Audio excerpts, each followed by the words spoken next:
সাহেবকে অনুরোধ করবো আমাদের কর্পোরেশন থেকে যে মেডিকেল আইডেন্টি কার্ড আছে সেগুলি প্রথমত গোপালদার হাতে তুলে দেওয়ার জন্য আমি দাস সাহেবকে অনুরোধ করছি।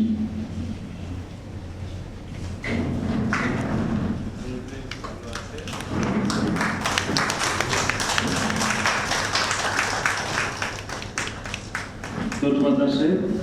এরপর আমি বিপদার হাতে বাকি আই কার্ড বা মেডিকেল কার্ড যেগুলি আছে দাস সাহেবকে আবার অনুরোধ করছি বিপদার হাতে তুলে দেওয়ার জন্য।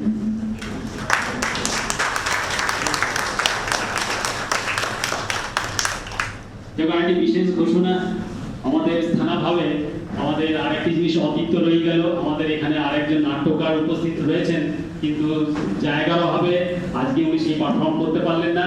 পারফর্ম করার কথা ছিল, যার নাটকের নাম ছিল ড্রাঙ্কার হাজব্যান্ড ফাইটার ওয়াইফ, কিন্তু সেটা আজকে উনি জায়গার অভাবে উনি মঞ্চস্থ করতে পারছেন না। তার জন্য আমরা সত্যিই দুঃখিত। আগামী দিনে আশা রইল আবার এই নাটকটি উনি মঞ্চস্থ করবেন।